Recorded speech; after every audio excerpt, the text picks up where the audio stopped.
మరణానంతరం నేత్రదానం చేయడానికి ప్రజలు ముందుకు రావాలని ప్రముఖ నేత్ర వైద్య నిపుణుడు డాక్టర్ పుల్లారావు, సామాజిక కార్యకర్త చిరునోముల చంద్రశేఖర్ అన్నారు.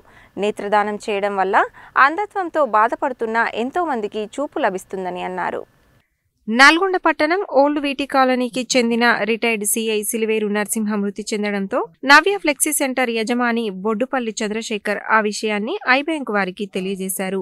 దీంతో వారు మృతుని కుటుంబ సభ్యులు సిలివేరు భానుప్రకాష్, దివ్య, సిలివేరు వెంకటేశ్వర్లు, ఉదయ్ శ్రీ, శంకర్, సిలివేరు కృష్ణను సంప్రదించి నేత్రదానానికి ఒప్పించారు. నేత్రదానానికి మృతుని కుటుంబ సభ్యులు అంగీకరించడంతో eye donation centre technician Johnny, coordinator Chirunomula Chandrasekhar, నేత్ర వైద్య నిపుణుడు డాక్టర్ పుల్లారావులు మృతుని నివాసానికి వెళ్లి అతని కళ్ల నుండి కార్నియాలను సేకరించారు. ఈ సందర్భంగా డాక్టర్ పుల్లారావు, చిరునోముల చంద్రశేఖర్ మాట్లాడుతూ, ఒక వ్యక్తి మరణిస్తే 6 నుండి 8 గంటలలోపు నేత్రదానం చేయవచ్చని, ఒకవేళ మృతదేహాన్ని ఫ్రీజర్ బాక్సులో ఉంచితే 12 నుండి 15 గంటలలోపు నేత్రదానం చేయవచ్చని తెలిపారు. ప్రస్తుతం కార్నియా లోపంతో ఎంతో మంది కంటిచూపు లేక బాధపడుతున్నారని, అలాంటి వారికి కంటిచూపు తెప్పించాలంటే మృతి చెందిన వ్యక్తుల నేత్రాలను దానం చేయడానికి కుటుంబ సభ్యులు ముందుకు రావాలని కోరారు.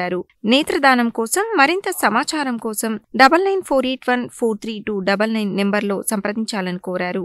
నేత్రదానానికి అంగీకరించిన జంగాచారి కుటుంబ సభ్యులకు లయన్స్ క్లబ్ ఆఫ్ నల్గొండ అధ్యక్షుడు డాక్టర్ హరినాథ్, ప్రముఖ YouTube influencer Yechuri Sailaja, lions club కార్యదర్శి Nimmala Pichaiah, Indian medical association అధ్యక్షుడు doctor Damora Yadaiah, doctor Anitharani, doctor Praveen, doctor Ramesh తదితరులు అభినందనలు తెలిపారు.